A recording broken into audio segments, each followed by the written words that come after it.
GPS to get here, right? Right. Good evening. This is the December 8th, 2021 meeting of the Moscow Planning and Zoning Commission. Welcome, everybody. My goodness, we haven't seen each other for, it seems like quite some time. So Years. yeah, good to see everybody here. So we will get started. The first item on the agenda is approval of the September 22nd. My goodness, that was our last meeting, September 22nd minutes. Any additions, corrections? Do we have a motion to approve? I make a motion. Dennis moved in a second. Second.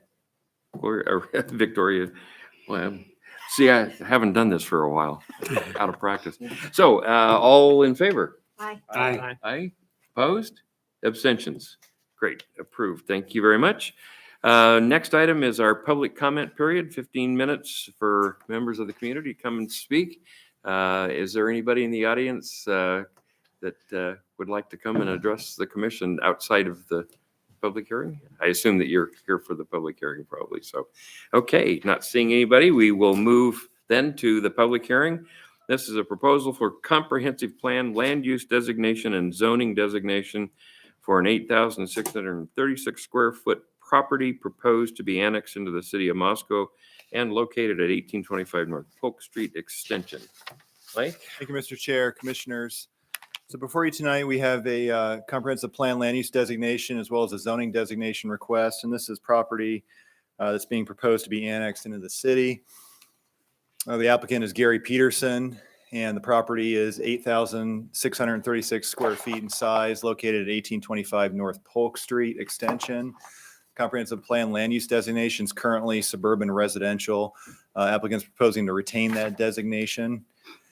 And the zoning of the property is ag forest, and the proposal is to rezone, which would be similar to the adjacent property also owned by the applicant, to the multiple family residential, which is our R4 zoning district. And of course, prior to annexation, P&Z is required to review the property and provide city council with a recommendation regarding appropriate future land use designation as well as zoning designation to be applied on the property upon annexation by the council. And this is the property outlined in red at the center of your screen. Got this new pointer here. We've got city limits boundary, which is the purple dashed line here. You can see, we'll zoom in a minute here, but it's adjacent to this property in the southeast corner, ends up going north, east, south, and then east again. Manufactured home parks are located along North Polk Extension on the west and the east side of the street. That's Moscow Hide and Fur property located right here.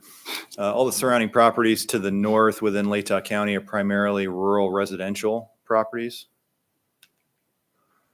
And that's a closer view of this property. So really the necessitation for this zoning amendment as well as the annexation is the issue. Applicant purchased the property recently. And there's an issue after a survey was done of the property line extending through the existing house that's on that property. And you can see this, I believe, occurred in 1999. There was a North Polk sewer and water district that was annexed into the city. And for some reason or the other, it ended up extending through this house. This was the boundary of the district, and that's why it's such an odd configuration in this area. You notice the property to the east just has a barn currently on that property. And you can see it's divided by the city limits as well. So it appears that it didn't follow any property boundaries. It was mainly just the district boundary at the time. And that's what's really caused this issue before you tonight. Taking a look at the current comprehensive plan land use designation of the property, it's suburban residential. That's the lighter shade of yellow there, north of city limits boundary. To the south is auto urban residential. Suburban residential is the proposal to be retained upon annexation. And looking what the comp plan says about SR designated areas, those are appropriate for larger lots and the fringe area development, usually gross densities ranging between 0.85 and 1.55 dwelling units per acre. Generally areas north, located within northern reaches of the city along North Polk Extension and Almond and Mixed Roads, where public services are limited, topography somewhat challenging, and streets are currently developed to a lesser standard.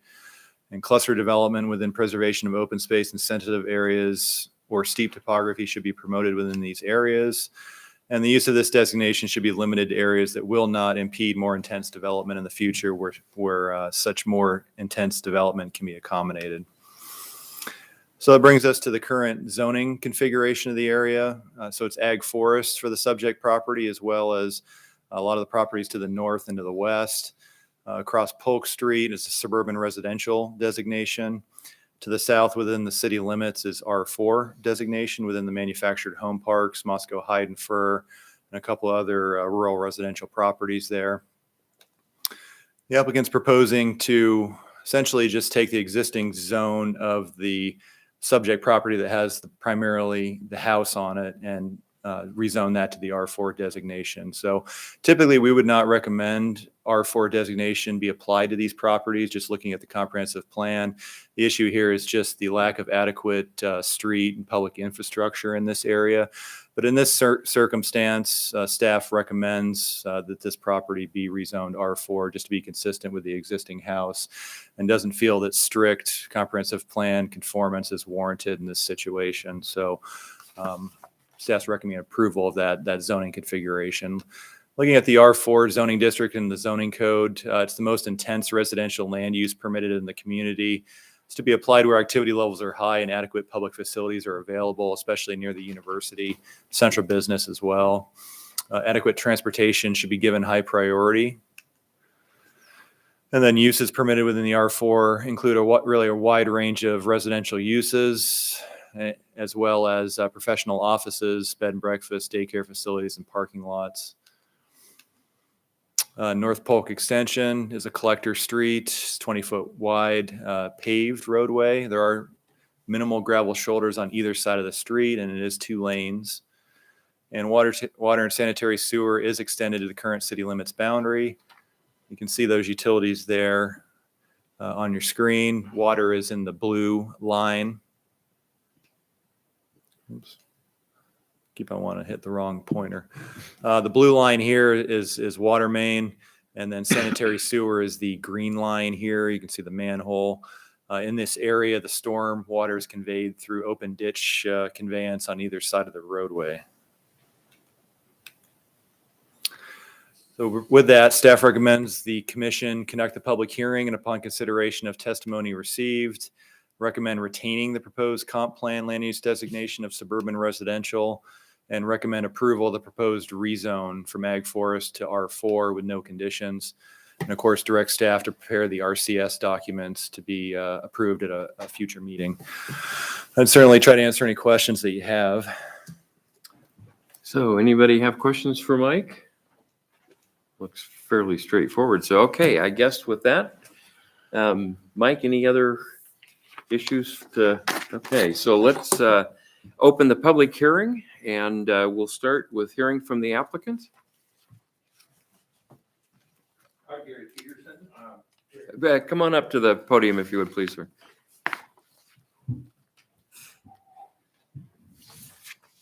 I think Mr. Ray has, And I'm sorry, could you state your name and address for the record? yes, I'm Sorry. Gary Peterson. My residence address is 115 East D Street in Moscow.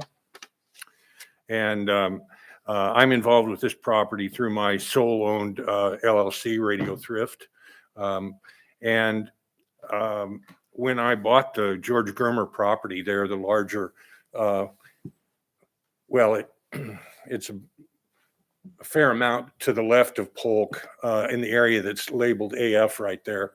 Then I learned that the property with the house was divided by the city limit. That you can see the city limit goes right through the house, and I wanted to sell the house. I really wanted the land, and I found a nice young family that wants to buy the house, and so this circumstance where the city limit divided the house and the house lot just seemed like it wouldn't work. So this is an approach to really fix that, and that's about all it amounts to. Okay. So anybody have questions for Mr. Peterson? Okay, that's great. Thank you very much. You bet. So we'll move to anybody who would like to come up in support of the project. And not seeing anybody approach. Anybody opposed to the project or of general comments? So since we haven't seen anybody else, we will close the public hearing and we'll go for some discussion here, although I think it seems like a pretty straightforward case to me. I don't know that it gets a lot more straightforward. So if we don't have any real questions, would somebody like to make a motion to move forward? I'll Joel? move. So we proceed. Yes. So with both retaining the comprehensive plan designation and the rezone to Yes, R4? Those Okay. are included. And do we have a second? Yes, second. Scott second. So Joel's motion, Scott second. All in favor? Aye. Opposed? Abstentions? Okay, and we also need a recommendation or a motion for the RCS. We I could- so move. Okay, so Mike I'll second. moved and Dennis second. So all in favor? Aye. Aye. Opposed and abstentions. Okay, we're done. Thank you very much, Mr. Peterson. We appreciate you coming. It looks like fairly straightforward, and I'm glad to see the line not going through the middle of that house anymore. Rather strange situation. So very good. Thank you so much. Appreciate it. All right, with that, we'll move to the next item, which is the election of our officers for the 2022 term. I would like to say, I feel like organizations such as ours benefit from periodic turnover, and I would be very happy to, in Dennis and Mike, we have two eminently qualified people. I would be more than happy. I've been doing either in the vice chair or the chair position, I think, for probably close to 4 years, maybe even longer than that. That's a minor. That's not very long. That's not impressive. I would be more than happy to if somebody else would be interested in chairing the commission, I would be most happy to take that under advisement or consideration. So I don't know, what's the thinking of the commissioners? I'd say we make you go another year. Would you be willing to follow me along and Mike? I would do that, Yeah. yes. So would people be I would- comfortable with keeping the current slate, I the would three of us? second that.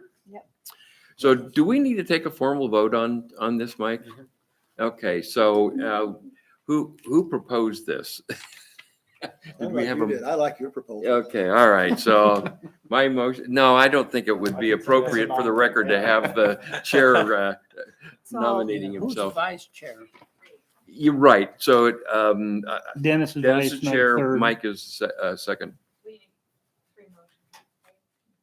You could wrap it into one. Okay, so I'll move that we make Rob the chair and Dennis the vice chair and Mike the second chair. Okay, do we have a second? I'll second. Rich seconds? Okay, so all in favor? I, Aye. Aye. Opposed? Okay, abstentions? All right, so that's a done deal. Congratulations. Yeah, thanks. Condolences. I was hoping maybe to talk you into that. Next item, Joel, transportation. Well, that's easy. The next meeting of the Transportation Commission is in this room at 4:00 tomorrow. And since I sort of spaced it out, I can't tell you what's on the agenda. We'll get a report in January. It's been a while since we've met at the Transportation Commission also.